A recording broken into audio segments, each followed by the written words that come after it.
Hi, I'm Pam Martin, the KDWPT Program Specialist here at the Kansas Wetlands Education Center, and I'm in the classroom today to demonstrate a way that you can help the Earth, because today is the 50th anniversary of Earth Day.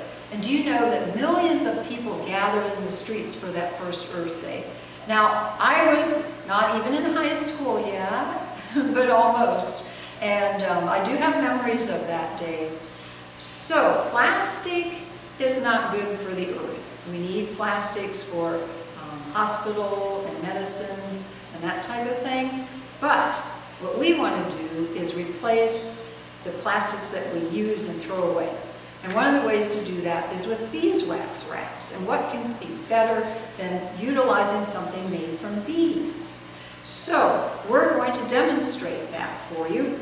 And I did purchase some commercial beeswax wraps. And you can buy these online. I haven't seen them in the stores, but you can get them online. And I'll demonstrate how to use those later. But you know what? It's not that hard to make on your own. Just a few things from your house that you're going to need, and there will be a materials list at the end of the video so that you can look up these items and use them.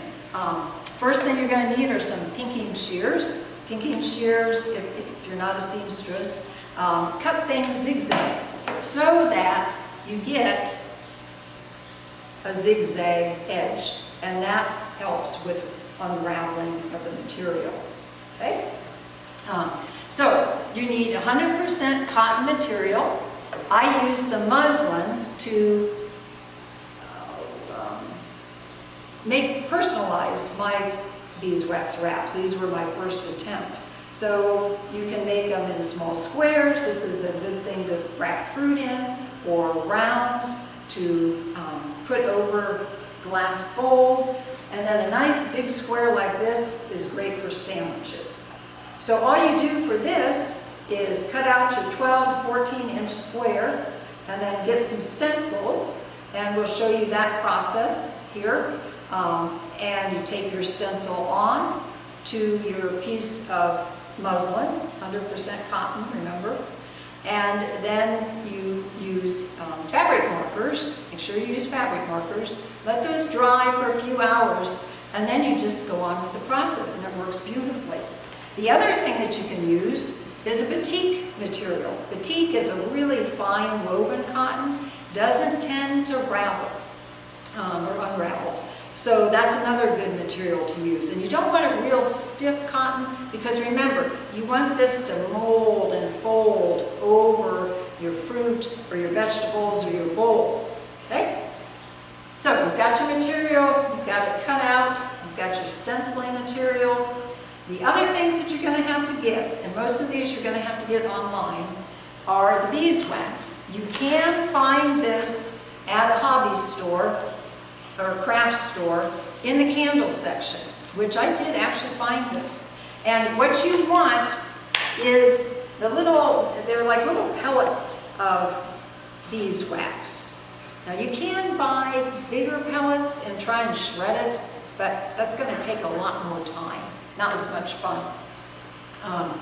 Then you have to find pine resin, because if you just put beeswax on your wraps, from what I've read, it doesn't work as well. The commercial ones have beeswax, pine resin, and mobava. I think I pronounced that right, oil.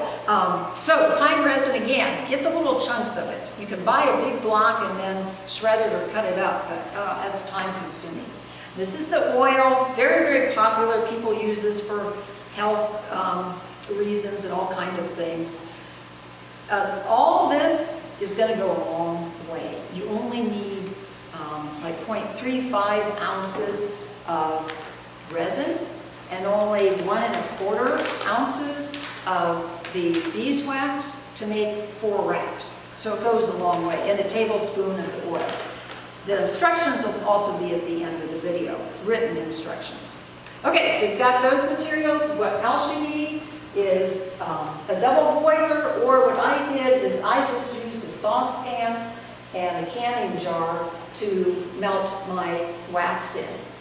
So you weigh out your wax, You weigh out, or you measure out your oil, put it in the jar, okay, and stir it up. Now, what I did, again, everything here is compostable. Just use 2 popsicle sticks. Makes a wonderful little stir. Or you can get those big ones too. The other thing you're going to need is an iron, parchment paper, okay? And I'll go through this as we go. So, in the to make things go faster, we already have the beeswax and resin and oil melted together. So we're going to go ahead and get ready here to brush on the wax. I think what I'm going to do, I personalized ones, give these a chance, goes with our 70s theme, okay? Now, you want to keep this warm while you work because it doesn't, it solidifies pretty quickly. So, we're going to get this off of here. It's in nice warm water. And you don't want to saturate this material. It just takes, well, you'll have to get used to it, but you don't want to saturate it. So we're going to start to brush this on. Okay. And you do both sides. You have to work a little bit fast, but you know what? If it starts to solidify on you, you just heat it back up again. Okay. There we go. You know, bees make wax with little wax glands in their abdomen. The worker bees develop the glands about 8 to 10 days, I believe it is, after they emerge from their pupa. And what happens is little waxy scales are extruded from, or come out of the wax glands. And then the other bees gather the waxy scales off of each other, and they manipulate it with their mouth. Then they chew it, work it up, and that's how they build their comb. And honeycomb has to be kept warm, has to be kept at a certain temperature for it to continue to be able to be molded. And each cell in the honeycomb is a perfect hexagon. And part of the honeycomb they use to the queen to lay her eggs in. It's called brooder comb. And the other, of course, is the honeycomb, where the bees store their honey and their pollen. And it's estimated that it takes 14 to 19 pounds of honey to produce 2.2 pounds of wax, because the bees' bodies produce the wax from the honey. Okay, that's one side there. Now I'm going to put another coat on the back. I'm going to brush this. I'm not going to put quite as much on, because I think I maybe overdid that a little bit because I was talking while I did it. Because what we're going to do after this is we're going to iron it between some parchment paper. And the iron helps to incorporate the wax into the cotton material. This is a pretty groovy technique, isn't it? Okay, do you know that's kind of weird that the term groovy never stuck, but we still say cool, some of us still say neat, and some of us say bummer. Okay, now, what we're going to do, put this over here. So, now we've got both sides coated with the beeswax. Now we're going to slip it between two pieces of parchment paper. And what I did is I taped it to the table. That way it's not going to move on you. Now we take the iron. And there's several different ways of doing this online, but this seems to be the easiest way to do it. Some of them put them in the oven. They like just sprinkle this stuff on top of the cloth, put it in the oven, and then spread it around with a brush. But this seems like a lot less trouble. And what's happening is the iron is further melting that wax, and it's spreading it all over our cotton. You want to get it into the edges and just kind of move it over wherever there's a spot that you haven't quite gotten. And it looks like I probably should have used painter's tape. Maybe use a regular masking tape to hold it, because my tape didn't hold very well. And if you get too much wax on it, you know, don't despair. It's not a bummer, because you can just take it and put another, and I did get quite a bit on here, but we're going to take it off, peel it off. Whoops, there's my top one. Okay, then you can hang these, or, you know, it's not hot. You can just do this a couple of times to get it to dry.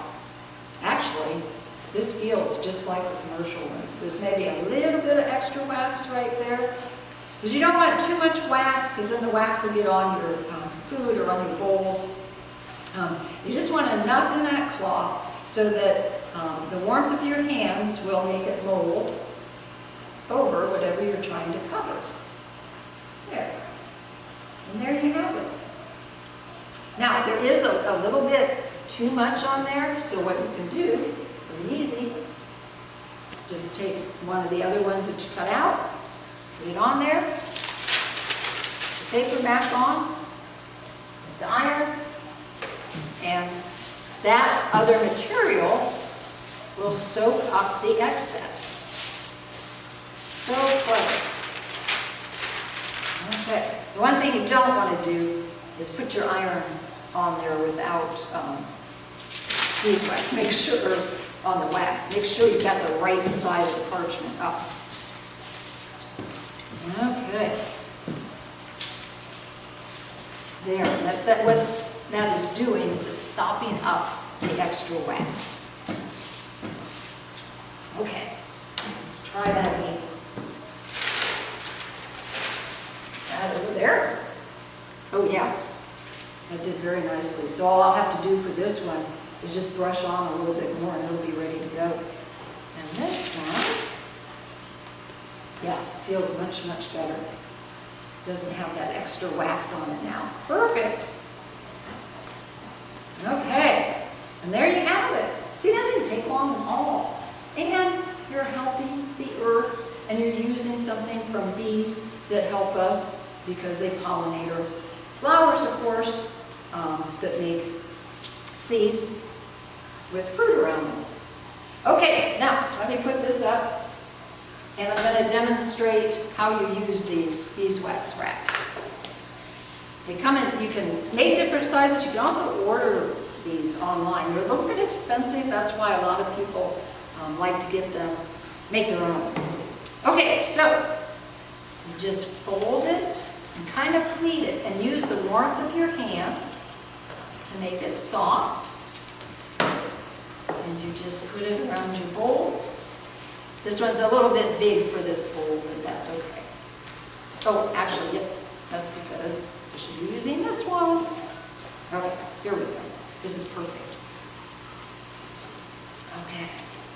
So you just pleat, warm it up with your hands. Now if you have cold hands, you've got a problem. But you know, cold hands, warm heart, right? Okay, here we go.